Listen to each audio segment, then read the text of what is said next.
राम राम भाई सारे या नए। मैं तुम्हारा अपना अमित भड़ाना। आज हम बात करेंगे उन लड़ाइयों की, उन जंगों की जिन्होंने सिर्फ जमीन के टुकड़े नहीं जीते बल्कि पूरी दुनिया का नक्शा, सोच और भविष्य ही बदल कर रख दिया। ये सिर्फ राजा महाराजाओं की कहानियां नहीं हैं, ये उन लाखों करोड़ों लोगों की कहानियां हैं जिनकी जिंदगी एक लड़ाई के फैसले से हमेशा के लिए बदल गई। आज हम इतिहास के पन्नों को पलटेंगे और जानेंगे उन 10 महायुद्धों के बारे में जिन्होंने हमारी आज की दुनिया को ये शक्ल दी है। तो कुर्सी की पेटी बांध लो, क्योंकि ये सफर आपको वक्त में बहुत पीछे ले जाने वाला है, जहां तलवारों की खनक और तोपों की गूंज आज भी सुनाई देती है। सोचो जरा, अगर कोई एक लड़ाई, बस एक लड़ाई किसी और तरह से खत्म हुई होती तो क्या होता? क्या आज भारत होता? क्या अमेरिका इतना ताकतवर होता? क्या दुनिया के देश वैसे ही दिखते जैसे आज गूगल मैप्स पर दिखते हैं? इन्हीं सवालों के जवाब छिपे हैं उन जंगों में जिनकी हम आज बात करने वाले हैं। ये वो युद्ध हैं जिन्होंने सभ्यताओं को जन्म दिया और बड़ी बड़ी सल्तनतों को मिट्टी में मिला दिया। इन्होंने नए धर्मों को फैलने का मौका दिया, नई तकनीकें ईजाद करवाईं और इंसान को इंसान का सबसे बड़ा दुश्मन भी बनाया। ये सिर्फ हार जीत के किस्से नहीं हैं, बल्कि ये इस बात का सबूत है कि कैसे कुछ दिनों या कुछ सालों की लड़ाई सदियों तक अपना असर छोड़ जाती है। आज के इस वीडियो में हम प्राचीन काल की उन लड़ाइयों से शुरू करेंगे जहां हाथियों और घोड़ों की सेनाएं आपस में टकराती थीं। फिर हम मध्यकाल के उन दौर में चलेंगे जहां किलों को जीतने और सल्तनतों को बचाने के लिए खूनी संघर्ष हुए। और फिर हम पहुंचेंगे आधुनिक युग में, जहां बंदूकें, तोपें और फिर परमाणु बमों ने युद्ध का पूरा चेहरा ही बदल कर रख दिया। हर युद्ध की अपनी एक कहानी है, अपने हीरो हैं, अपने विलेन हैं और सबसे बढ़कर एक ऐसा नतीजा है जिसने आने वाली पीढ़ियों की किस्मत लिख दी। तो चलो मेरे साथ इस ऐतिहासिक सफर पर और जानते हैं कि कैसे इन लड़ाइयों ने हमारी दुनिया को हमेशा हमेशा के लिए बदल दिया। ये वीडियो सिर्फ तारीखों और नामों की लिस्ट नहीं है भाई। इसमें हम घुसेंगे लड़ाई के मैदान में, समझेंगे उन राजाओं और जनरलों की सोच को, जानेंगे कि आम सिपाही और लोगों पर इसका क्या असर पड़ा। हम देखेंगे कि कैसे एक छोटी सी चिंगारी ने पूरी दुनिया में आग लगा दी और कैसे उस आग की तपिश आज भी महसूस की जा सकती है। ये इतिहास का वो चैप्टर है जिसे स्कूल की किताबों में शायद हमने रट्टा मारकर पढ़ा हो, लेकिन आज हम इसे समझेंगे, महसूस करेंगे। तो तैयार हो जाओ इतिहास के उन 10 सबसे बड़े टर्निंग पॉइंट्स को जानने के लिए जिन्होंने दुनिया को वो रूप दिया जिसमें हम आज जी रहे हैं।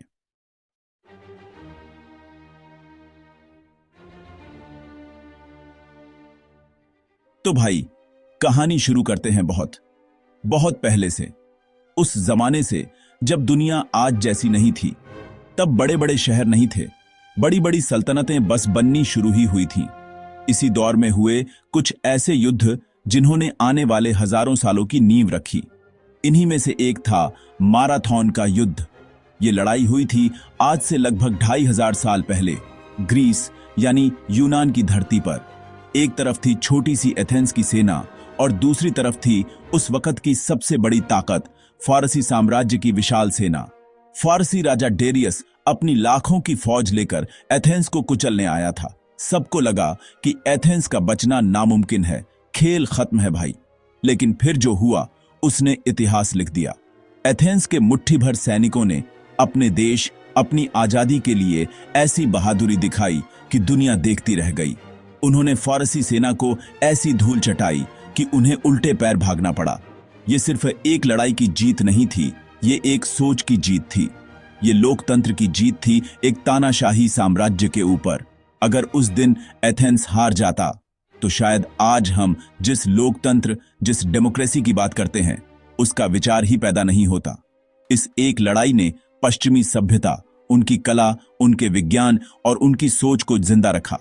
ये उस छोटी सी चिंगारी की तरह थी जिसने पूरी दुनिया में आजादी की आग को जलाए रखा।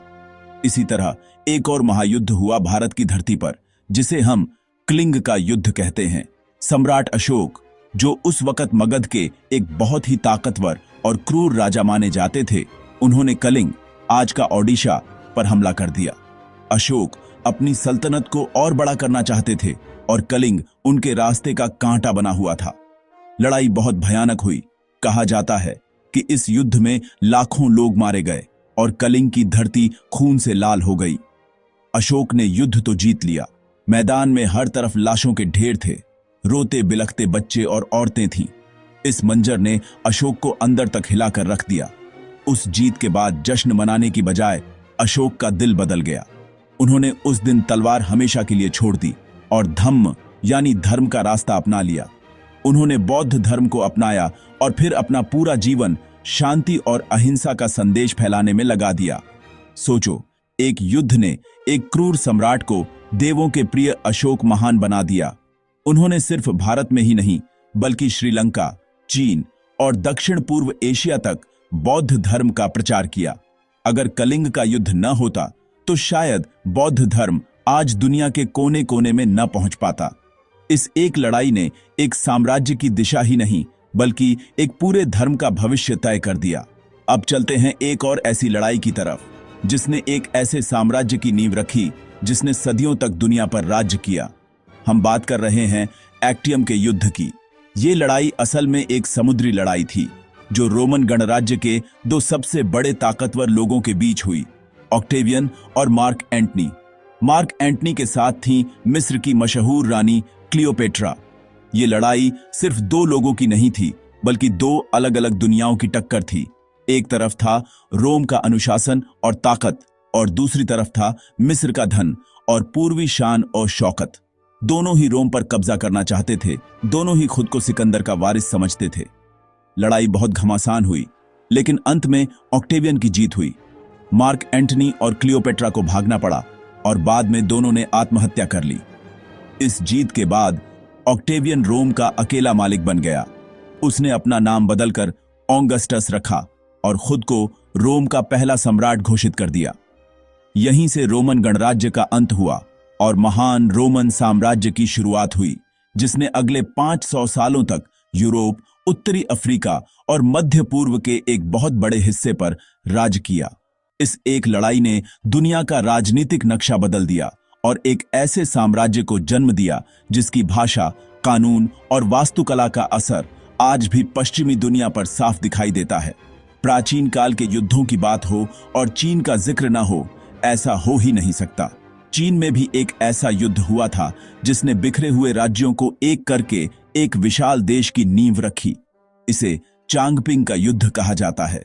ये लड़ाई किन और झाओ नाम के दो राज्यों के बीच हुई थी। उस वक्त चीन कई छोटे छोटे राज्यों में बंटा हुआ था और सब एक दूसरे से लड़ते रहते थे।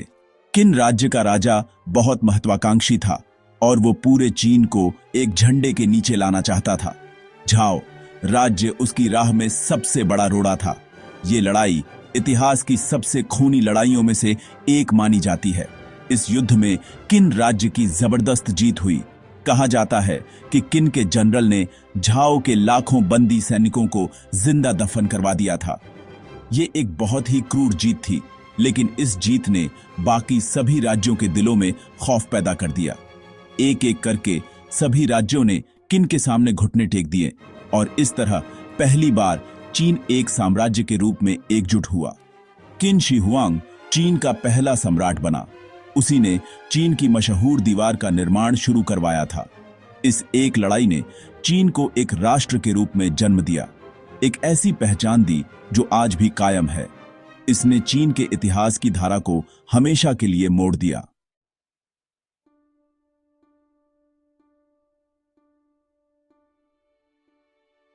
अब हम वक्त में थोड़ा और आगे चलते हैं और आते हैं मध्यकाल में यानी मिडिल एजेस में। ये वो दौर था जब दुनिया में धर्म का बोलबाला था। लोग अपने राजा से ज्यादा अपने धर्म के लिए लड़ने मरने को तैयार रहते थे। इसी दौर में शुरू हुए धर्म युद्ध यानी क्रूसेड्स। ये लड़ाइयां ईसाई और मुस्लिम सल्तनतों के बीच हुईं और इनका मुख्य केंद्र था यरूशलेम शहर, जिसे दोनों ही धर्म के लोग पवित्र मानते थे। यूरोप के ईसाई राजाओं और पोप ने अपनी सेनाएं भेजीं ताकि वो यरूशलेम को मुस्लिमों के कब्जे से आजाद करा सकें। ये सिलसिला 1-2 साल नहीं बल्कि लगभग 200 सालों तक चलता रहा। इन युद्धों में लाखों लोग मारे गए, शहर के शहर तबाह हो गए। कभी ईसाइयों का पलड़ा भारी रहता तो कभी मुस्लिमों का। इन लड़ाइयों ने दोनों सभ्यताओं के बीच नफरत की एक ऐसी गहरी खाई खोद दी जिसका असर आज भी कहीं न कहीं देखने को मिलता है। लेकिन इन लड़ाइयों का एक दूसरा पहलू भी था। जब यूरोप के सैनिक पूरब में आए तो उन्होंने यहां की नई नई चीजें देखीं, जैसे मसाले, रेशम, नई तरह की गणित और विज्ञान। जब वो वापस यूरोप लौटे तो ये ज्ञान भी अपने साथ ले गए। इसी ज्ञान ने आगे चलकर यूरोप के पुनर्जागरण यानी रेनेसां की नींव रखी। तो एक तरफ जहां इन युद्धों ने तबाही मचाई, वहीं दूसरी तरफ इन्होंने अनजाने में ही दुनिया को एक दूसरे के करीब लाने का काम भी किया। मध्यकाल के एक और ऐसे युद्ध ने दुनिया को हिलाकर रख दिया और वो था मंगोलों का हमला। चंगेज खान नाम के एक शख्स ने मंगोलिया के बिखरे हुए कबीलों को एक किया और एक ऐसी ताकतवर सेना बनाई जिसके सामने कोई टिक नहीं सका। मंगोल जहां भी जाते थे तबाही मचा देते थे। उन्होंने चीन से लेकर रूस और मध्य एशिया तक एक विशाल साम्राज्य खड़ा कर दिया। इन्हीं लड़ाइयों में से एक थी बगदाद की घेराबंदी। उस वक्त बगदाद अब्बासिद खिलाफत की राजधानी और इस्लामी दुनिया का सबसे बड़ा ज्ञान और संस्कृति का केंद्र था। यहां दुनिया की सबसे बड़ी लाइब्रेरी थी जिसमें लाखों किताबें थीं। 1258 में चंगेज खान के पोते हलाकू खान ने अपनी विशाल सेना के साथ बगदाद पर हमला कर दिया। शहर कुछ ही दिनों में घुटनों पर आ गया। मंगोलों ने शहर में घुसकर ऐसी लूटपाट और कत्लेआम मचाया कि इतिहास में उसकी मिसाल मिलनी मुश्किल है। उन्होंने शहर की मशहूर लाइब्रेरी हाउस ऑफ विजडम को आग लगा दी और सारी किताबों को टिग्रिस नदी में फेंक दिया। कहा जाता है कि नदी का पानी कई दिनों तक किताबों की स्याही से काला पड़ गया था। इस एक हमले ने इस्लामी दुनिया के सुनहरे दौर का अंत कर दिया और ज्ञान का एक ऐसा खजाना हमेशा के लिए नष्ट हो गया जिसकी भरपाई आज तक नहीं हो पाई। मध्यकाल के आखिरी दौर में एक ऐसी लड़ाई हुई जिसने यूरोप का नक्शा हमेशा के लिए बदल दिया। ये थी कॉन्स्टेंटिनोपल का पतन। कॉन्स्टेंटिनोपल, आज का इस्तांबुल, उस वक्त बाइजेंटाइन साम्राज्य की राजधानी थी, जो कि पुराने रोमन साम्राज्य का ही पूर्वी हिस्सा था। ये शहर हजारों सालों से ईसाई धर्म का एक बड़ा गढ़ था। लेकिन 1453 में ऑटोमन साम्राज्य के युवा सुल्तान मेहमद द्वितीय ने इस शहर पर हमला कर दिया। उसने ऐसी विशाल तोपें बनवाईं जिन्हें देखकर दुनिया हैरान रह गई। कई हफ्तों की घेराबंदी के बाद आखिरकार ऑटोमन सेना ने शहर की दीवारों को तोड़ दिया और शहर पर कब्जा कर लिया। इस शहर का पतन सिर्फ एक शहर की हार नहीं थी, ये एक युग का अंत था। रोमन साम्राज्य, जो हजारों साल से किसी न किसी रूप में जिंदा था, उसका नामो निशान मिट गया। इस जीत ने ऑटोमन साम्राज्य को यूरोप की एक महाशक्ति बना दिया। लेकिन इसका एक और बड़ा असर हुआ। कॉन्स्टेंटिनोपल यूरोप और एशिया के बीच व्यापार का सबसे बड़ा रास्ता था। इस पर ऑटोमन कब्जे के बाद यूरोपीय व्यापारियों को भारत और चीन पहुंचने के लिए नए रास्ते खोजने पड़े। इसी खोज में कोलंबस अमेरिका पहुंच गया और वास्को डी गामा भारत।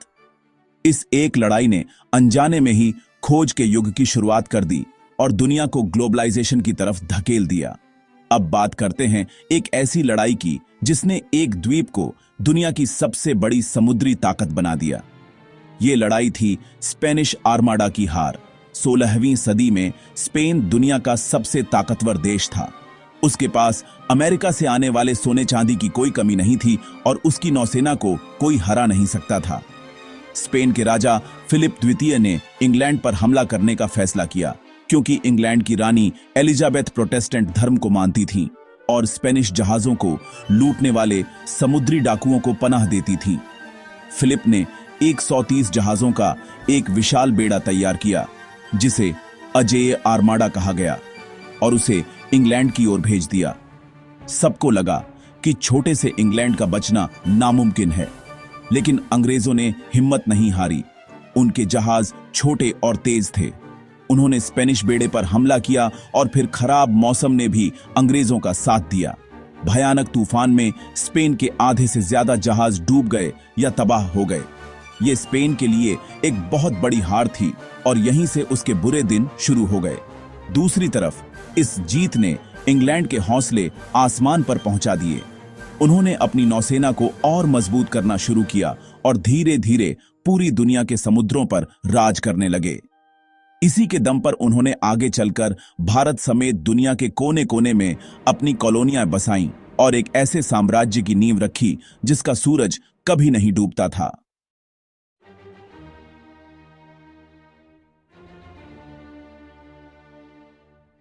तो भाइयों, अब आ गए हैं हम कहानी के उस मोड़ पर जहां दुनिया एकदम बदलने वाली थी। सोचो, 15वीं 16वीं सदी का टाइम था। यूरोप के राजा लोग ना आपस में ही लड़भिड़ के बोर हो गए थे। उन्हें चाहिए थी नई जमीन, नया माल और सबसे ज्यादा सोना चांदी। इसी चक्कर में कोलंबस भाई साहब निकल पड़े इंडिया ढूंढने और पहुंच गए अमेरिका। कसम से गूगल मैप्स होता तो ये कांड ही ना होता, पर इसी एक गलती ने पूरी दुनिया का नक्शा और इतिहास हमेशा के लिए बदल दिया। यूरोप के देशों में होड़ मच गई कि कौन कितनी जल्दी नई जमीन पर कब्जा करता है। इसे ही कहते हैं औपनिवेशिक युग की शुरुआत, जहां ताकतवर देश कमजोरों पर राज करने निकल पड़े थे। ये वो दौर था जब समंदर ही हाईवे बन गया था। स्पेन और पुर्तगाल सबसे पहले इस रेस में कूदे। उनके जहाज, जिन्हें देखकर ही लगता था कि भाई ये तो तैरता हुआ किला है, दुनिया के कोने कोने में पहुंचने लगे। मकसद साफ था, व्यापार के नाम पर कब्जा करो। वो अपने साथ सिर्फ सिपाही और हथियार ही नहीं लाए, बल्कि अपनी भाषा, अपना धर्म और अपनी बीमारियां भी लाए। बेचारे अमेरिका के मूल निवासी, जिन्हें इंका और एज़टेक कहते थे, उनके पास इन यूरोप वालों की बंदूकें और तोपों का कोई जवाब नहीं था। उनकी हजारों साल पुरानी सभ्यताएं कुछ ही दशकों में धूल में मिला दी गईं। ये सिर्फ जमीन की लड़ाई नहीं थी, ये सभ्यताओं की टक्कर थी, जिसमें एक तरफ बारूद था तो दूसरी तरफ बेचारापन। फिर इस खेल में इंग्लैंड, फ्रांस और हॉलैंड जैसे नए खिलाड़ी भी आ गए। अब लड़ाई सिर्फ जमीन पर कब्जा करने की नहीं रही, बल्कि आपस में भी होने लगी। सोचो, इंडिया में फ्रेंच और ब्रिटिश लड़ रहे हैं, अमेरिका में भी वही दोनों लड़ रहे हैं, समंदर में भी एक दूसरे के जहाज डुबो रहे हैं। पूरी दुनिया इनकी पर्सनल WWE की रिंग बन गई थी। हर कोई चाहता था कि मसालों का व्यापार, रेशम का रास्ता और सोने की खदानें उसके कंट्रोल में हों। इसी लालच ने उन्हें इतना अंधा कर दिया कि उन्होंने करोड़ों लोगों को गुलाम बनाया, उनकी जमीनें छीनी और उनके कल्चर को बर्बाद कर दिया। इतिहास का ये वो काला पन्ना है जिसे आज भी लोग पढ़कर कांप जाते हैं। ये औपनिवेशिक युद्ध सिर्फ पैसों और जमीन के लिए नहीं थे भाई, इनका असर बहुत गहरा था। इन युद्धों ने नस्लवाद को जन्म दिया, जहां गोरे यूरोपियन खुद को दूसरों से बेहतर समझने लगे।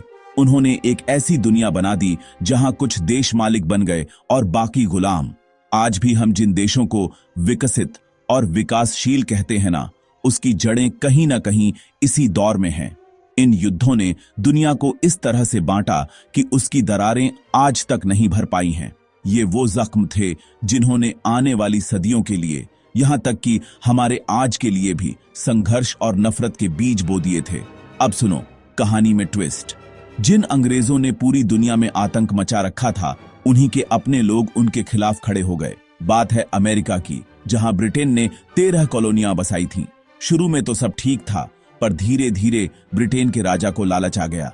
उन्होंने अमेरिकी कॉलोनियों पर भारी भरकम टैक्स लगा दिए। चाय पर टैक्स, कागज पर टैक्स, हर चीज पर टैक्स, मतलब सांस लेने पर भी टैक्स लगा देते शायद।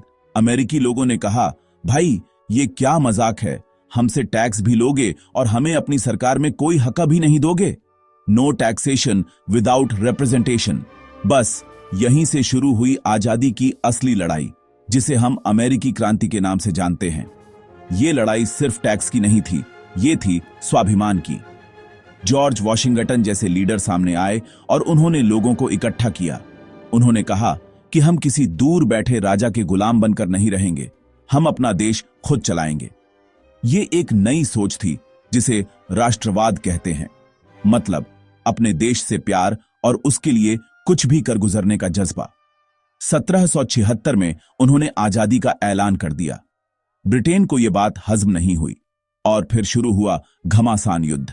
एक तरफ दुनिया की सबसे ताकतवर ब्रिटिश सेना और दूसरी तरफ अमेरिकी किसान, दुकानदार जो अपने देश के लिए हथियार उठा चुके थे। ये डेविड और गोलियत वाली लड़ाई थी भाई। इस लड़ाई में फ्रांस ने अमेरिका का साथ दिया, क्योंकि फ्रांस और ब्रिटेन की तो पुरानी दुश्मनी थी। दुश्मन का दुश्मन दोस्त होता है वाला हिसाब था पूरा। फ्रांसीसी मदद से अमेरिकी सेना को नई ताकत मिली। कई सालों तक चले इस खूनी संघर्ष के बाद आखिरकार 1783 में ब्रिटेन ने हार मान ली और अमेरिका एक आजाद देश बन गया। ये कोई छोटी मोटी घटना नहीं थी। ये इतिहास का वो पल था जब दुनिया ने देखा कि एक ताकतवर साम्राज्य को भी झुकाया जा सकता है। इसने पूरी दुनिया के गुलाम देशों को एक उम्मीद दी, एक सपना दिखाया कि वो भी एक दिन आजाद हो सकते हैं।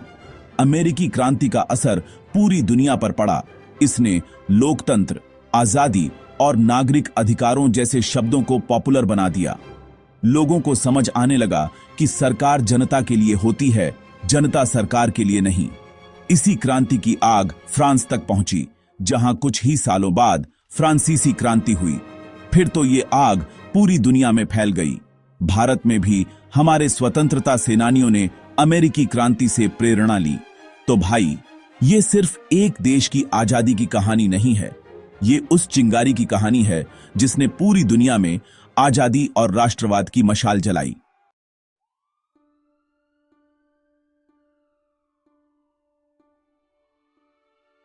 तो भाई, अब बात करते हैं उस महायुद्ध की जिसे सुनकर ही रोंगटे खड़े हो जाते हैं। पहला विश्व युद्ध।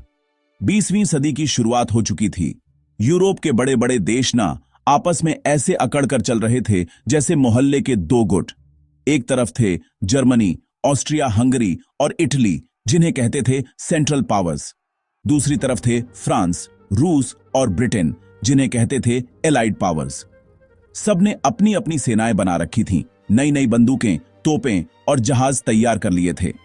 माहौल एकदम गर्म था, बस एक चिंगारी की जरूरत थी और पूरा यूरोप बारूद की तरह फट जाता।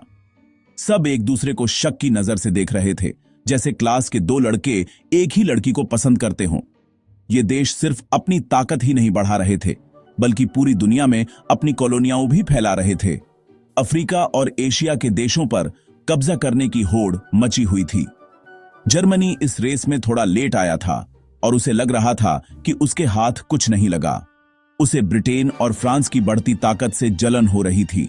हर देश को लगता था कि वो सबसे महान है और उसकी संस्कृति ही बेस्ट है। इसे कहते हैं अंधा राष्ट्रवाद।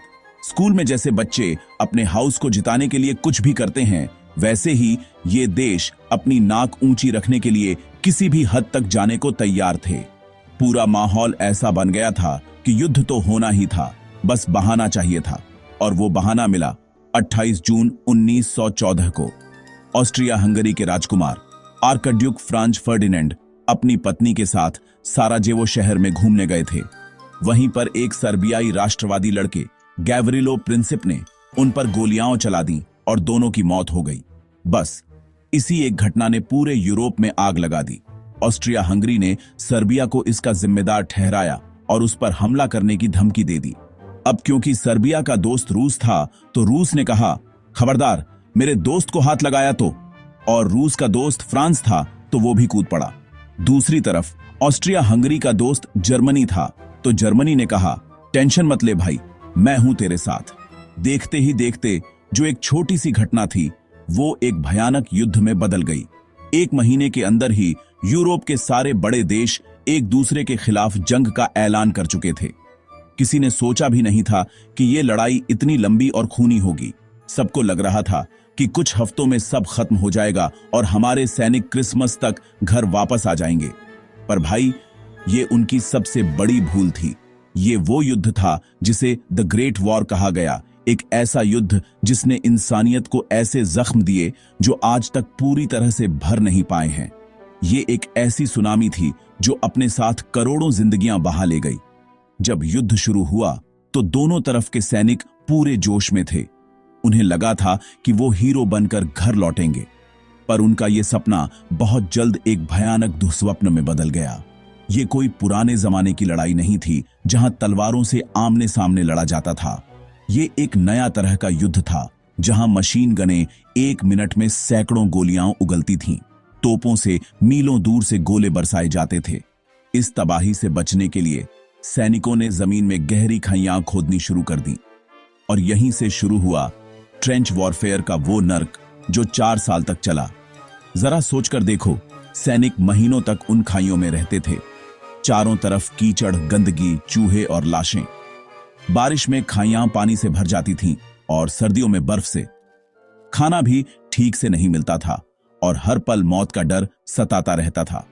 ऊपर से दुश्मन की गोलियां और जहरीली गैस का खतरा। पहली बार इस युद्ध में क्लोरीन और मस्टर्ड गैस जैसी जहरीली गैसों का इस्तेमाल किया गया। ये गैसें हवा में फैलकर सैनिकों के फेफड़ों को जला देती थीं, उन्हें अंधा कर देती थीं और उनकी जान ले लेती थीं। ये एक ऐसी जिंदगी थी जो मौत से भी बदतर थी, जहां इंसान की जिंदगी की कोई कीमत नहीं रह गई थी। इस युद्ध में तकनीक का भी भयानक रूप देखने को मिला। पहली बार आसमान में हवाई जहाज एक दूसरे से लड़ने लगे, जिन्हें डॉग फाइट कहा जाता था। समंदर में पनडुब्बियां, यू बोट्स दुश्मन के जहाजों को बिना दिखे डुबो देती थीं। जमीन पर टैंक, जो उस समय एक नई चीज थे, खाइयों को रौंदते हुए आगे बढ़ते थे। मशीन गन, लंबी दूरी की तोपें और जहरीली गैस ने युद्ध के मैदान को एक बूछड़खाने में बदल दिया था।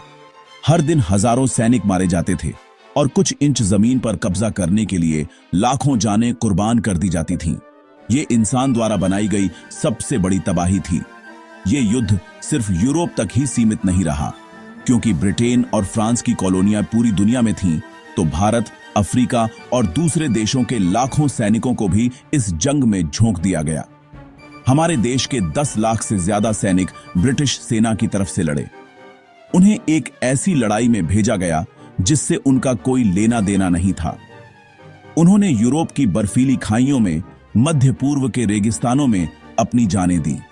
ये सच में एक विश्व युद्ध था, जिसकी आग ने पूरी दुनिया को अपनी चपेट में ले लिया था और जिसका धुआं आज भी इतिहास के पन्नों से उठता है।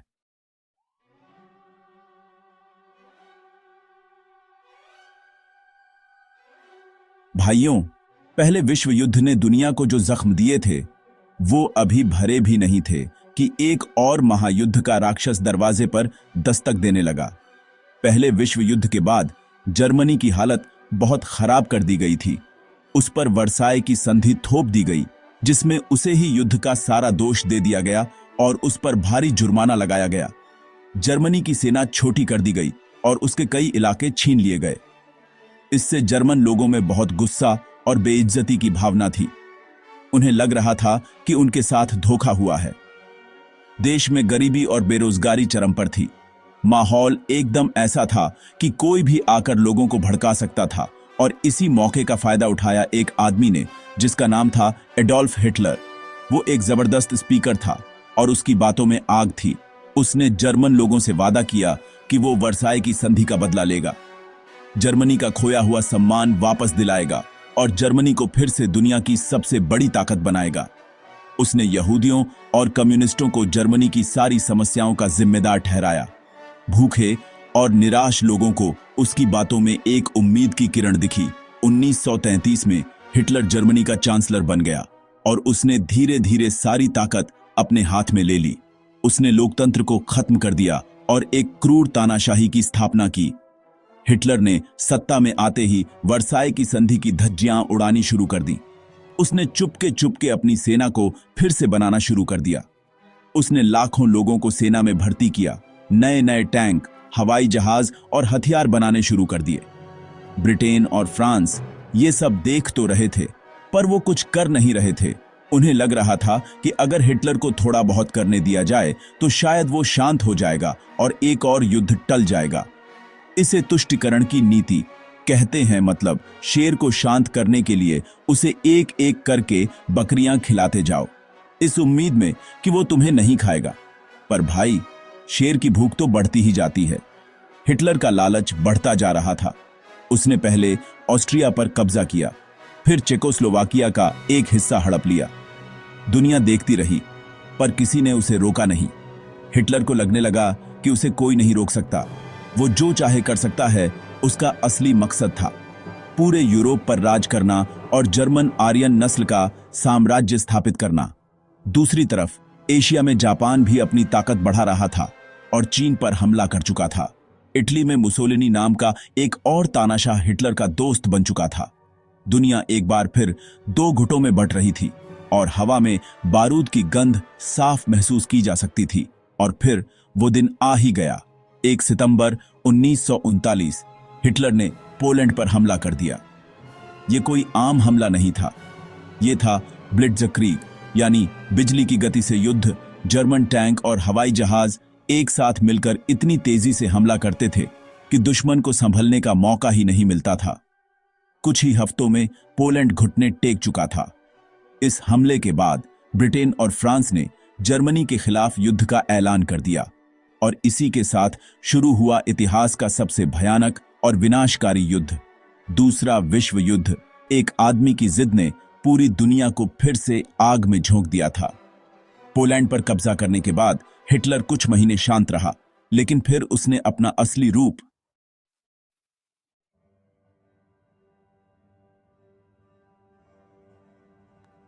तो भाई लोगों, दूसरा वर्ल्ड वॉर तो खत्म हो गया, पर दुनिया में शांति नहीं आई। अरे शांति तो छोड़ो, मामला और भी ज्यादा गर्म हो गया था। एक तरफ था अमेरिका, जो कहता था कि भाई सब अपनी मर्जी के मालिक हैं, डेमोक्रेसी होनी चाहिए, और दूसरी तरफ था सोवियत यूनियन, जो कहता था कि नहीं, सब बराबर होंगे, कम्युनिज्म ही असली रास्ता है। दोनों के बीच सीधी लड़ाई तो नहीं हुई, पर दोनों एक दूसरे को नीचा दिखाने का कोई मौका नहीं छोड़ रहे थे। इसी को कहते हैं कोल्ड वॉर, मतलब ठंडा युद्ध। ये ऐसा युद्ध था जिसमें हथियार सीधे नहीं चलते थे, पर पूरी दुनिया पर इसका असर था। दोनों महाशक्तियां पूरी दुनिया को अपने पाले में करने में लगी थीं। ये दोनों देश, अमेरिका और सोवियत यूनियन, आपस में सीधे लड़ने से डरते थे। क्यों? क्योंकि दोनों के पास थे परमाणु बम। उन्हें पता था कि अगर सीधी लड़ाई हुई तो पूरी दुनिया ही खत्म हो जाएगी। तो उन्होंने एक नया तरीका निकाला, जिसे कहते हैं प्रॉक्सी वॉर। मतलब वे खुद नहीं लड़ते थे, बल्कि दूसरे देशों को लड़वाते थे। एक देश को अमेरिका सपोर्ट करता तो उसके दुश्मन देश को सोवियत यूनियन पैसा, हथियार, ट्रेनिंग सब कुछ देते थे, बस अपने सैनिक नहीं भेजते थे। इससे दुनिया भर में छोटे छोटे युद्ध छिड़ा गए, जो असल में इन दो बद्धी ताकतों की लड़ाई का ही हिस्सा थे। ये शतरंज की बिसात जैसा था, जहां छोटे छोटे देश बस मोहरे बनकर रह गए थे। इस प्रॉक्सी वॉर का सबसे बड़ा अखाड़ा बना एशिया, अफ्रीका और लैटिन अमेरिका के देश। ये वो देश थे जो अभी अभी आजाद हुए थे या अपनी पहचान बनाने की कोशिश कर रहे थे। अमेरिका उन्हें लोकतंत्र और पूंजीवाद का सपना दिखाता, तो सोवियत यूनियन उन्हें साम्यवाद और बराबरी का लालच देता। इन देशों के अंदरूनी झगड़ीडीएचओ में ये दोनों महाशक्तियां घुस जाती और आग में घी डालने का काम करती। इससे उन देशों का तो भला नहीं हुआ, पर अमेरिका और सोवियत यूनियन का काम बन गया। उनकी आइडियोलॉजी यानी उनकी विचारधारा की लड़ाई इन गरीब देशों की जमीन पर लड़ी जा रही थी, उनके लोगों के खून से लड़ी जा रही थी। सोच कर देखो यार, कितना अजीब टाइम था वो।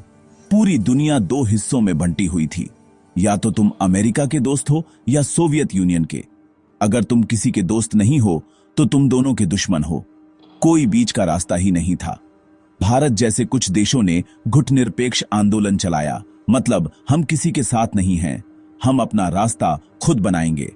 पर इन बड्ढी ताकतों का दबाव इतना ज्यादा था कि किसी भी देश के लिए पूरी तरह से अलग थलग रहना लगभग नामुमकिन था। ये कोल्ड वॉर सिर्फ एक राजनीतिक लड़ाई नहीं थी, ये एक मनोवैज्ञानिक लड़ाई भी थी, जिसने दशकों तक पूरी दुनिया को एक डर के साए में रखा। कोल्ड वॉर के इन संघर्षों ने दुनिया का शक्ति संतुलन पूरी तरह से बदल दिया। पहले दुनिया में ब्रिटेन और फ्रांस जैसे देशों का दबदबा था, पर अब सिर्फ दो ही सुपर पावर थे, अमेरिका और सोवियत यूनियन। बाकी सब देश या तो इनके साथ थे या इनके खिलाफ। पूरी दुनिया की राजनीति इन्हीं दो ध्रुवों के इर्द गिर्द घूमने लगी।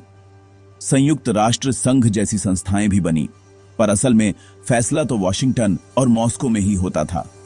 किस देश में किसकी सरकार बनेगी, किस देश को कितनी मदद मिलेगी, ये सब कुछ इस बात पर निर्भर करता था कि वो देश किस खेमे में है।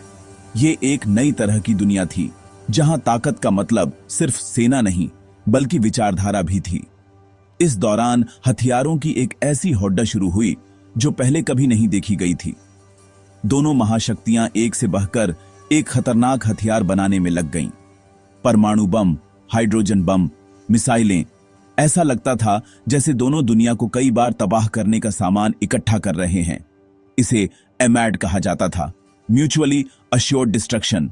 मतलब दोनों को पता था कि अगर एक ने हमला किया तो दूसरा भी उसे बर्बाद कर देगा और अंत में कोई नहीं बचेगा। इस डर ने सीधी लड़ाई तो रोके रखी, पर पूरी दुनिया हमेशा एक परमाणु युद्ध के मुहाने पर खड़ी रहती थी। क्यूबन मिसाइल संकट जैसे मौकों पर तो लगा कि बस अब दुनिया खत्म होने ही वाली है। इस कोल्ड वॉर का असर सिर्फ राजनीति और सेना तक ही सीमित नहीं था। इसका असर विज्ञान, टेक्नोलॉजी और यहां तक कि खेलों पर भी पाड़ी डी डिया। स्पेस रेस शुरू हो गई। कौन पहले चांद पर पहुंचेगा? सोवियत यूनियन ने पहला सैटेलाइट स्पुतनिक भेजा तो अमेरिका ने चांद पर इंसान भेजकर जवाब दिया। ओलंपिक के मैदान भी जंग के मैदान बन गए थे। कौन सा देश ज्यादा मेडल जीतता है, यह भी विचारधारा की जीत और हार का प्रतीक बन गया था। हर छोटी बड़ी चीज को एक मुकाबले की तरह देखा जाता था। ये एक ऐसा तनाव था जो हवा में घुला हुआ था और हर इंसान इसे महसूस कर सकता था, चाहे वो किसी भी देश में रहता हो। आखिरकार 1991 में सोवियत यूनियन के टूटने के साथ ही कोल्ड वॉर खत्म हुआ। दुनिया एक बार फिर बदली। अब सिर्फ एक ही सुपर पावर बचा, अमेरिका। पर कोल्ड वॉर के दौरान हुए प्रॉक्सी वॉर्स ने दुनिया के कई हिस्सों में ऐसे घाव दिए जो आज तक नहीं भरे हैं। कोरिया, वियतनाम, अफगानिस्तान, इन जगहों पर जो बर्बादी हुई उसकी जड़ें कहीं ना कहीं इसी कोल्ड वॉर में थीं। इसने हमें सिखाया कि जब बद्धे हाथी लड़ते हैं तो नीचे की घास ही कुचली जाती है। इसने वैश्विक शक्ति संतुलन को इस तरह से बदला कि उसका असर आज की दुनिया की राजनीति में भी साफ साफ दिखाई देता है।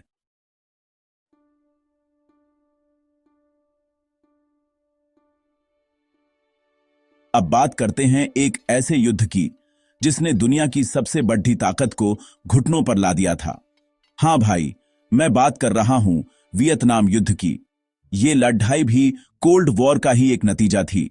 वियतनाम में एक तरफ थे कम्युनिस्ट, जिन्हें नॉर्थ वियतनाम कहा जाता था, और उन्हें सपोर्ट कर रहा था सोवियत यूनियन और चीन। दूसरी तरफ थे पूंजीवादी यानी साउथ वियतनाम, जिनकी पीठ पर हाथ था अमेरिका का। अमेरिका को डर था कि अगर वियतनाम कम्युनिस्ट बन गया तो आस पड़ोस के सारे देश भी एक एक करके कम्युनिस्ट बन जाएंगे। इसे वो डोमिनो थ्योरी कहते थे। इसी डर की वजह से अमेरिका इस लड़ाई में कूद पड़ा। शुरू में तो अमेरिका ने सिर्फ सलाहकार और कुछ हथियार भेजे, पर धीरे धीरे मामला बढ़ता गया। 1965 तक तो अमेरिका ने सीधे अपने सैनिक वियतनाम की धरती पर उतार दिए। लाखों अमेरिकी सैनिक वियतनाम के घने जंगलों में लड़ने के लिए पहुंच गए। उन्हें लगा था कि ये एक छोटी सी लड़ाई होगी जिसे वो अपनी मॉडर्न टेक्नोलॉजी और ताकतवर फौज के दम पर कुछ ही महीनों में जीत लेंगे। पर भाई साहब, उनका अंदाजा बुरी तरह गलत निकला। वियतनाम के जंगल, वहां का मौसम और वहां के लद्दाखे, जिन्हें वियत कॉन्ग कहा जाता था, अमेरिकी सैनिकों के लिए एक कभी न खत्म होने वाला बुरा सपना बन गए। वियत कॉन्ग के लद्दाखे गुरिल्ला युद्ध में माहिर थे। वो घने जंगलों में छिप जाते, सुरंगों का जाल बिछा देते और अचानक हमला करके गायब हो जाते। अमेरिकी फौज के पास बड़े बड़े टैंक थे, फाइटर प्लेन थे, पर इन अदृश्य दुश्मनों के सामने उनकी एक न चलती थी। ये लड़ाई आमने सामने की नहीं थी। यहां दुश्मन कहीं से भी कभी भी हमला कर सकता था। अमेरिकी सैनिकों के लिए यह एक बहुत ही ज्यादा थका देने वाली और मानसिक रूप से तोड़ने वाली लड़ाई थी। उन्हें समझ ही नहीं आ रहा था कि उनका असली दुश्मन कौन है और दोस्त कौन। गांव का एक आम किसान दिन में खेती करता और रात में वियत कॉन्ग का लड़ाका बन जाता। इस युद्ध में क्रूरता की सारी हदें पार हो गईं। अमेरिकी सेना ने जंगलों को खत्म करने के लिए एजेंट ऑरेंज जैसे खतरनाक केमिकल का इस्तेमाल किया, जिससे आज भी वहां के लोग और जमीन प्रभावित हैं। नापाम जैसे बम गिराए गए जो इंसानी शरीर से चिपक कर उसे जला देते थे।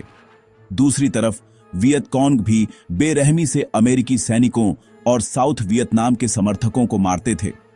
इस लड़ाई में लाखों लोग मारे गए, जिनमें ज्यादातर आम नागरिक थे। यह एक ऐसी लड़ाई थी जिसमें कोई नियम कानून नहीं था, सिर्फ मौत और बर्बादी थी।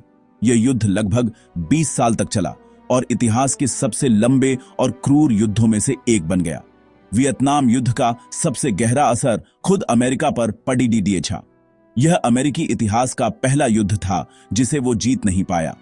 दुनिया की सबसे बड़ी सुपर पावर को एक छोटे से एशियाई देश के सामने हार माननी पड़ी। इससे अमेरिकी लोगों का अपनी सरकार और सेना पर से भरोसा उठ गया। उन्हें लगने लगा कि उनके नेता उनसे झूठ बोल रहे हैं और उन्हें एक ऐसी लड़ाई में झोंक रहे हैं जिसे जीता ही नहीं जा सकता। अमेरिका के अंदर ही युद्ध के खिलाफ जबरदस्त प्रदर्शन होने लगे। कॉलेज के स्टूडेंट्स, हिप्पी, कलाकार सब सडीडी ढैचकों पर उतर आए और मेक लव नॉट वॉर जैसे नारे लगाने लगे। यह पहला युद्ध था जिसे लोगों ने अपने टीवी स्क्रीन पर लाइव देखा। हर रात न्यूज चैनल वियतनाम से लड़ाई की तस्वीरें दिखाते थे। जलते हुए गांव, मरते हुए सैनिक, रोते हुए बच्चे। इन तस्वीरों ने अमेरिकी जनता को हिलाकर रख दिया। उन्हें युद्ध की असलियत का पता चला, जो सरकारी प्रोपेगेंडे से बिल्कुल अलग थी। लोगों ने सवाल पूछना शुरू कर दिया कि आखिर उनके बेटे और भाई एक अनजान देश में क्यों मर रहे हैं। इस युद्ध ने अमेरिकी समाज को दो हिस्सों में बांट दिया। एक वो जो युद्ध का समर्थन करते थे और दूसरे वो जो इसका विरोध करते थे। ये दरार इतनी गहरी थी कि इसका असर आज भी अमेरिकी समाज में महसूस किया जा सकता है। आर्थिक रूप से भी वियतनाम युद्ध अमेरिका के लिए एक बहुत बड़ा बोझ साबित हुआ। इस लड़ाई में अरबों खरबों डॉलर खर्च हो गए। यह पैसा देश के विकास, शिक्षा और स्वास्थ्य पर खर्च हो सकता था, पर उसे युद्ध में झोंक दिया गया। इससे अमेरिका में महंगाई बढ़ गई और अर्थव्यवस्था पर बहुत बुरा असर पड़ी दिया। इस युद्ध ने यह भी साबित कर दिया कि सिर्फ सैन्य ताकत और पैसा ही सब कुछ नहीं होता।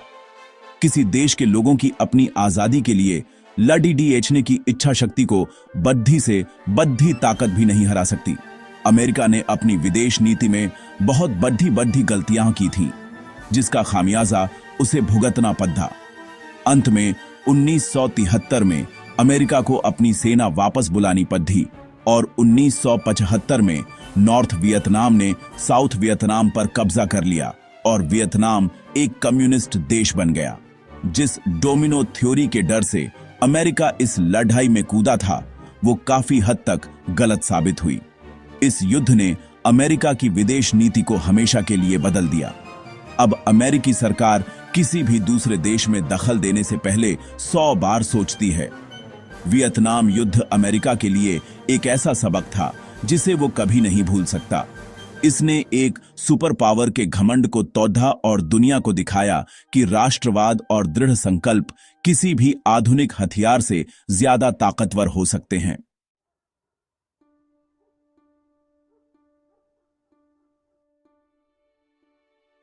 दोस्तों, जब भी हम बड़े युद्धों की बात करते हैं तो वर्ल्ड वॉर और वियतनाम का नाम तो सबको याद रहता है, पर एक लड़ाई ऐसी भी है जिसे अक्सर भूला हुआ युद्ध या द फॉरगॉटन वॉर कहा जाता है। यह है कोरियाई युद्ध। यह लड़ाई 1950 से 1953 तक चली और यह कोल्ड वॉर का पहला बड़ा और सीधा टकराव था। दूसरे वर्ल्ड वॉर के बाद कोरिया को दो हिस्सों में बांट दिया गया था। 38वीं पैरेलल लाइन के नॉर्थ में सोवियत यूनियन का कब्जा था और साउथ में अमेरिका का नॉर्थ में कम्युनिस्ट सरकार बनी, जिसका लीडर था किम इल सुंग। और साउथ में बनी पूंजीवादी सरकार दोनों ही पूरे कोरिया को अपने झंडे के नीचे लाना चाहते थे। मामला तब बिगड़ा जब 25 जून 1950 को नॉर्थ कोरिया ने अचानक साउथ कोरिया पर हमला कर दिया। सोवियत यूनियन और चीन के सपोर्ट से नॉर्थ कोरिया की सेना तेजी से आगे बढ़ी और कुछ ही दिनों में उसने साउथ कोरिया की राजधानी सियोल पर कब्जा कर लिया। ऐसा लगा कि बस कुछ ही दिनों में पूरा कोरिया कम्युनिस्ट बन जाएगा। ये देखकर अमेरिका और उसके साथी देशों के होश उड़े गए। उन्हें लगा कि अगर कोरिया हाथ से निकल गया तो कम्युनिज्म को रोकना नामुमकिन हो जाएगा। इसलिए संयुक्त राष्ट्र संघ की आडेडेच में अमेरिका ने अपनी और 15 दूसरे देशों की सेनाओं को साउथ कोरिया की मदद के लिए भेज दिया, जनरल डगलस मैकार्थर की लीडरशिप में यूएन सेना ने एक जबरदस्त पलटवार किया। उन्होंने इंचॉन में एक साहसी लैंडिंग की जो नॉर्थ कोरियाई सेना के पीछे थी। इस हमले से नॉर्थ कोरियाई सेना के होश उड्डीडीएच गए और उन्हें पीछे हटना पड़ेढ़ा। यूएन सेना ने न सिर्फ साउथ कोरिया को आजाद कराया बल्कि वो नॉर्थ कोरिया के अंदर घुसते चले गए और चीन की सीमा तक पहुंच गए। अब अमेरिका को लगा कि वो पूरे कोरिया को एक करके कम्युनिज्म को खत्म कर देगा। पर भाई, यहीं पर उन्होंने सबसे बड़ी गलती कर दी। उन्हें लगा था कि चीन इस लड़ाई में चुपचाप बैठा रहेगा, पर ऐसा नहीं हुआ। जैसे ही अमेरिकी सेना चीन की सीमा के पास पहुंची, चीन ने अपनी लाखों की पीपुल्स वॉलंटियर आर्मी को लड़ाई में उतार दिया। चीनी सैनिकों की भारी संख्या के सामने यूएन सेना टिक नहीं पाई और उन्हें बुरी तरह पीछे हटना पड़ेढ़ा लड़ाई एक बार फिर उसी 38वीं पैरेलल लाइन के आसपास आकर अटक गई जहां से ये शुरू हुई थी। अब ये लड़ाई खाइयों की लड़ाई बन गई थी जहां दोनों तरफ के सैनिक एक दूसरे पर हमला करते थे, पर कोई भी निर्णायक जीत हासिल नहीं कर पा रहा था। ये एक बहुत ही खूनी और थका देने वाली लड़ाई बन गई जिसमें किसी को कोई रास्ता नहीं सूझ रहा था। कोरियाई युद्ध में दोनों तरफ से भारी नुकसान हुआ। इस लड़ाई में लगभग 30 लाख लोग मारे गए, जिनमें ज्यादातर आम कोरियाई नागरिक थे। पूरा कोरियाई प्रायद्वीप तबाह हो गया। शहर के शहर मलबे में तब्दील हो गए, खेत बर्बाद हो गए और लाखों लोग बेघर हो गए। यह एक ऐसी त्रासदी थी जिसने कोरियाई लोगों को दशकों पीछे धकेल दिया। इस युद्ध में दोनों ही पक्ष जीत का दावा नहीं कर सकते थे। यह एक तरह का गतिरोध था, एक स्टेलमेट, जहां न कोई जीता और न कोई हारा। बस इंसानियत हार गई और लाखों बेगुनाह लोग मारे गए। यह युद्ध दिखाता है कि जब बड़ी ताकतें अपनी लड़ाई किसी और की जमीन पर लड़ती हैं तो क्या होता है। 3 साल की भीषण लड़ाई के बाद जुलाई 1953 में दोनों पक्षों ने एक युद्ध विराम समझौते पर हस्ताक्षर किए। ध्यान देना भाई, ये एक युद्ध विराम था, कोई शांति समझौता नहीं। इसका मतलब यह है कि तकनीकी रूप से नॉर्थ और साउथ कोरिया आज भी एक दूसरे के साथ युद्ध में हैं। इस समझौते ने कोरिया को लगभग उसी 38वीं पैरेलल लाइन पर फिर से बांट दिया जहां से लड़ाई शुरू हुई थी। इस लाइन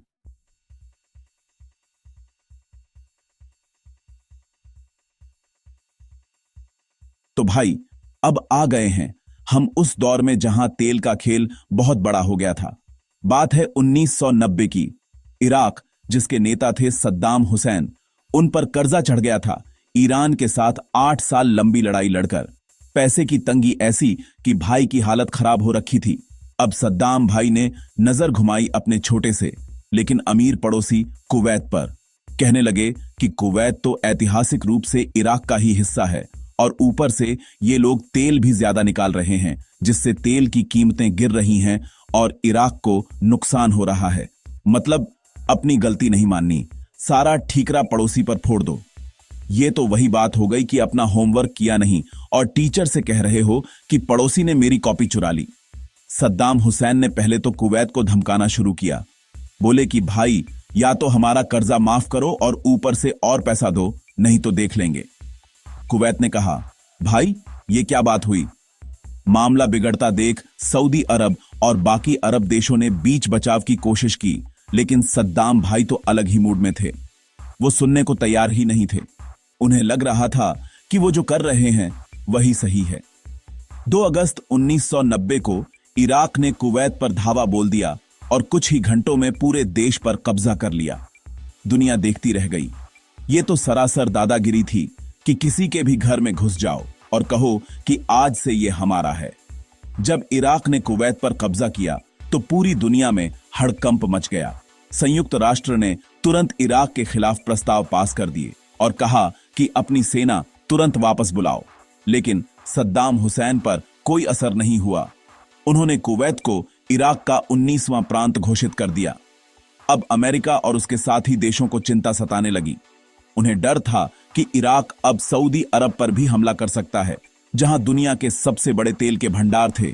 अगर ऐसा हो जाता तो पूरी दुनिया की अर्थव्यवस्था हिल जाती, तेल की सप्लाई रुक जाती और कीमतें आसमान छूने लगती। ये मामला अब सिर्फ कुवैत की आजादी का नहीं, बल्कि पूरी दुनिया की ऊर्जा सुरक्षा का बन गया था। इसी खतरे को देखते हुए अमेरिका ने ऑपरेशन डेजर्ट शील्ड शुरू किया। इसका मकसद था सऊदी अरब की रक्षा करना और इराक को आगे बढ़ने से रोकना। अमेरिका और उसके गठबंधन के देशों ने अपनी लाखों की फौज सऊदी अरब में तैनात कर दी। महीनों तक तैयारी चलती रही। कूटनीतिक कोशिशें भी हुईं कि सद्दाम मान जाएं और शांति से कुवैत छोड़ दें, लेकिन वो टस से मस नहीं हुए। उन्हें लगा कि अमेरिका और बाकी देश सिर्फ धमका रहे हैं, हमला करने की हिम्मत नहीं करेंगे। उन्हें अपनी ताकत पर कुछ ज्यादा ही घमंड हो गया था। लेकिन वो ये भूल गए थे कि जब पानी सिर से ऊपर चला जाता है तो सामने वाला भी चुप नहीं बैठता। जब सारी बातचीत फेल हो गई और सद्दाम हुसैन ने कुवैत से हटने से साफ इनकार कर दिया, तो गठबंधन सेना के पास सैन्य कार्रवाई के अलावा कोई चारा नहीं बचा। 17 जनवरी 1991 को ऑपरेशन डेजर्ट स्टॉर्म शुरू हुआ। ये एक ऐसा हवाई हमला था जैसा दुनिया ने पहले कभी नहीं देखा था। अमेरिका और उसके साथी देशों के लड़ाकू विमानों ने इराक के सैन्य ठिकानों, कम्युनिकेशन सेंटरों और एयर डिफेंस सिस्टम पर बमों की बरसात कर दी। इराकी सेना कुछ समझ पाती उससे पहले ही उनकी कमर तोड़ दी गई। उनकी हवाई ताकत को लगभग खत्म कर दिया गया ताकि जमीनी लड़ाई में वो कोई मुकाबला न कर सकें। ये बिल्कुल वैसा था जैसे क्रिकेट मैच से पहले सामने वाली टीम के सबसे अच्छे बल्लेबाज और गेंदबाज को ही घायल कर दो। हवाई हमलों का ये दौर कई हफ्तों तक चला।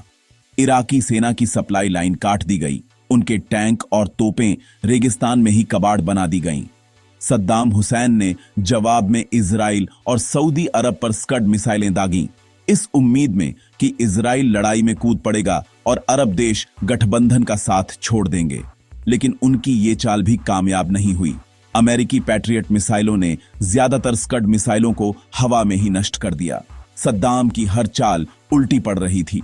वो शतरंज की बिसात पर ऐसे फंस चुके थे जहां से निकलना नामुमकिन था। उन्हें लग रहा था कि वो दुनिया को अपनी उंगलियों पर नचा लेंगे, पर यहां तो पासा ही पलट गया था। लगभग 40 दिन के हवाई हमलों के बाद 24 फरवरी 1991 को जमीनी लड़ाई शुरू हुई। गठबंधन सेना ने कुवैत में घुसकर इराकी सेना पर धावा बोल दिया। इराकी सैनिक जो पहले से ही हवाई हमलों से पस्त हो चुके थे, ज्यादा देर तक टिक नहीं पाए। कई सैनिकों ने तो बिना लड़े ही सरेंडर कर दिया। उनकी हालत ऐसी थी कि उन्हें खाना पानी तक नहीं मिल रहा था। सिर्फ 100 घंटों की जमीनी लड़ाई के अंदर ही गठबंधन सेना ने कुवैत को आजाद करा लिया। इराकी सेना को बुरी तरह खदेड़ दिया गया। भागते हुए इराकी सैनिकों ने कुवैत के तेल के कुओं में आग लगा दी, जिससे पर्यावरण को भारी नुकसान हुआ। लेकिन वो अपनी हार को जीत में नहीं बदल सके। गुल्फ वॉर ने दुनिया को दिखा दिया कि अमेरिका सैन्य रूप से कितना ताकतवर है। इस युद्ध ने मध्य पूर्व की राजनीति को हमेशा के लिए बदल दिया। सद्दाम हुसैन सत्ता में तो बने रहे, लेकिन इराक पर कड़े आर्थिक प्रतिबंध लगा दिए गए, जिससे वहां के आम लोगों को सालों तक मुश्किलों का सामना करना पड़ा। इस युद्ध के बाद इस क्षेत्र में अमेरिका का दखल और बढ़ गया। तेल की सुरक्षा के नाम पर यहां स्थायी अमेरिकी सैन्य अड्डे बन गए। ये युद्ध एक तरह से भविष्य में होने वाले संघर्षों की नींव रख गया, जिसमें 2003 का इराक युद्ध भी शामिल था। मतलब एक समस्या को सुलझाने के चक्कर में 10 नई समस्याएं खड़ी हो गईं।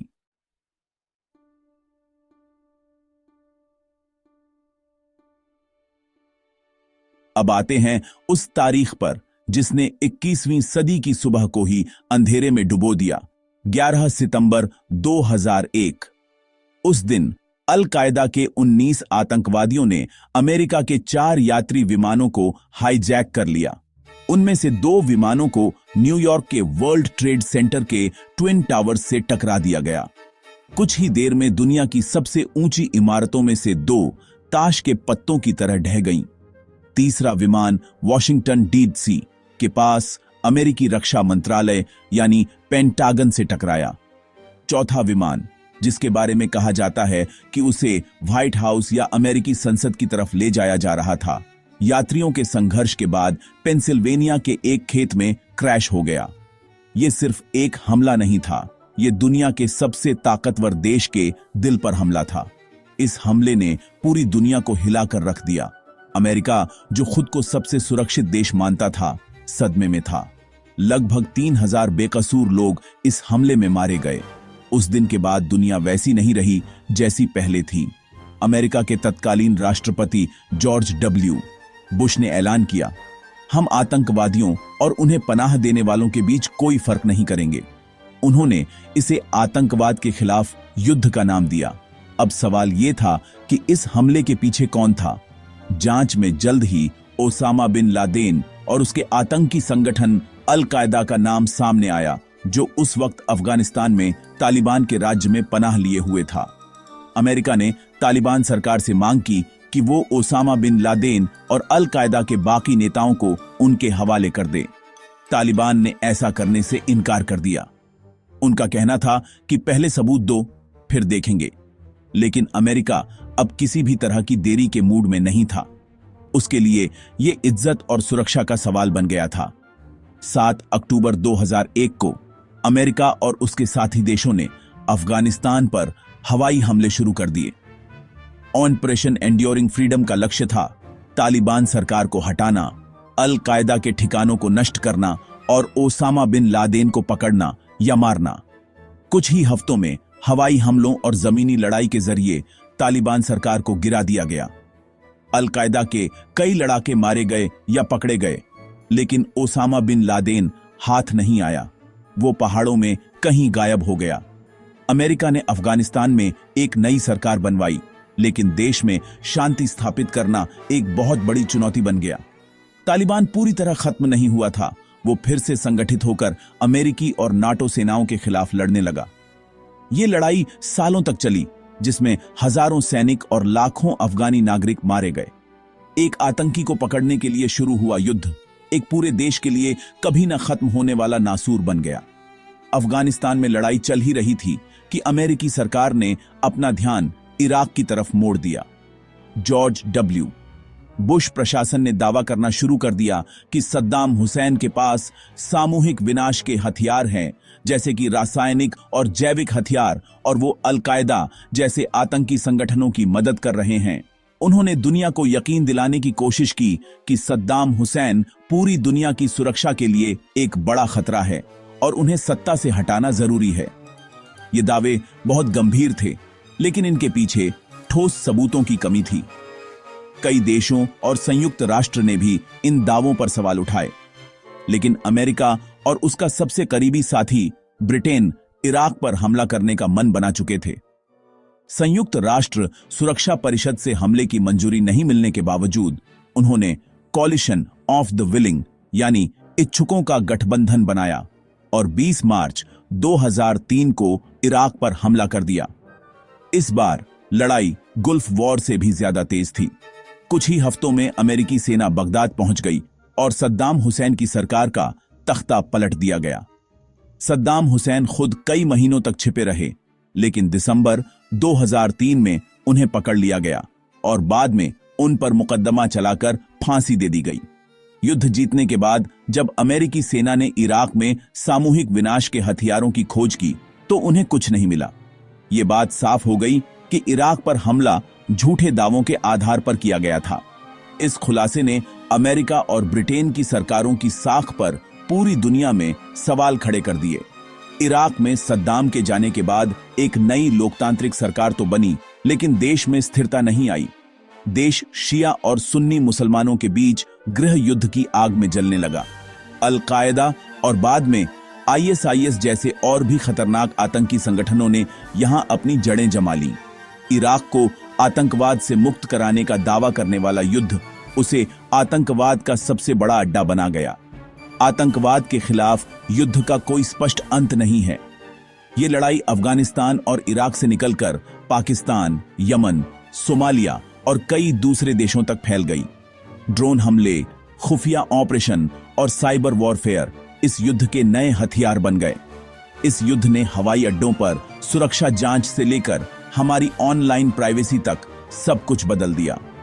सरकारें सुरक्षा के नाम पर अपने ही नागरिकों की निगरानी करने लगीं। इस युद्ध ने दुनिया को सुरक्षित बनाने का वादा किया था, लेकिन कई लोगों का मानना है कि इसने दुनिया को और भी ज्यादा खतरनाक और अस्थिर बना दिया है। ये एक ऐसा युद्ध है जिसकी कीमत पूरी दुनिया आज भी चुका रही है।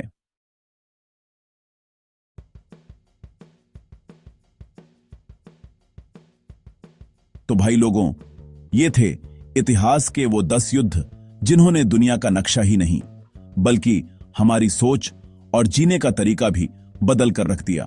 प्राचीन काल में सभ्यताओं के बनने और बिगड़ने से लेकर मध्यकाल में साम्राज्यों के उठने और गिरने तक हर युद्ध अपने पीछे एक कहानी छोड़ गया। इन लड़ाइयों ने सिर्फ जमीन के टुकड़े नहीं बांटे बल्कि इंसानी रिश्तों, संस्कृतियों और विचारों की नई सीमाएं भी तय की। हर जंग के बाद दुनिया पहले जैसी नहीं रही। कुछ नया बना तो बहुत कुछ पुराना हमेशा के लिए खत्म हो गया। ये युद्ध हमें सिखाते हैं कि सत्ता और ताकत की भूख का अंजाम कितना भयानक हो सकता है। आधुनिक युग में आकर इन युद्धों का रूप और भी विकराल हो गया। प्रथम और द्वितीय विश्व युद्ध ने हमें दिखाया कि जब पूरी दुनिया जंग की आग में कूदती है तो तबाही किस हद तक हो सकती है। करोड़ों लोगों की जान गई, शहर के शहर खंडहर बन गए। इन युद्धों के बाद ही दुनिया 2 गुटों में बंट गई और कोल्ड वॉर का लंबा दौर चला, जहां हर पल एक और महायुद्ध का डर बना रहता था। वियतनाम से लेकर कोरिया तक हर संघर्ष ने हमें यही दिखाया कि युद्ध शुरू करना आसान है, लेकिन उसे खत्म करना और उसके जख्मों को भरना लगभग नामुमकिन होता है।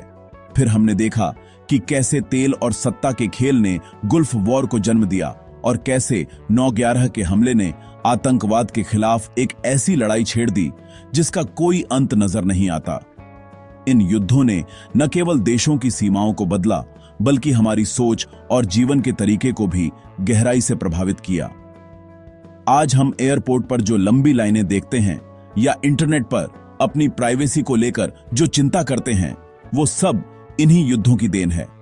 ये हमें याद दिलाता है कि इतिहास की घटनाएं सिर्फ किताबों के पन्नों में कैद नहीं रहती, वो हमारी रोजमर्रा की जिंदगी का हिस्सा बन जाती है। आखिर में सवाल यही उठता है कि क्या हमने इन युद्धों से कुछ सीखा है? इतिहास हमें बार बार चेतावनी देता है कि नफरत, लालच और हिंसा का रास्ता सिर्फ बर्बादी की ओर ले जाता है। लेकिन क्या हम सच में सुन रहे हैं? ये वीडियो बनाने का मकसद सिर्फ पुरानी लड़ाइयों को याद करना नहीं है, बल्कि ये समझना है कि हम भविष्य में ऐसी गलतियों को दोहराने से कैसे बच सकते हैं। शांति की कीमत क्या होती है, ये वही समझ सकता है जिसने युद्ध की विभीषिका देखी हो। उम्मीद है कि आने वाली पीढ़ियां इतिहास के इन खूनी पन्नों से सबक लेंगी और एक बेहतर, शांतिपूर्ण दुनिया बनाएंगी। तब तक के लिए सोचते रहिए और सीखते रहिए।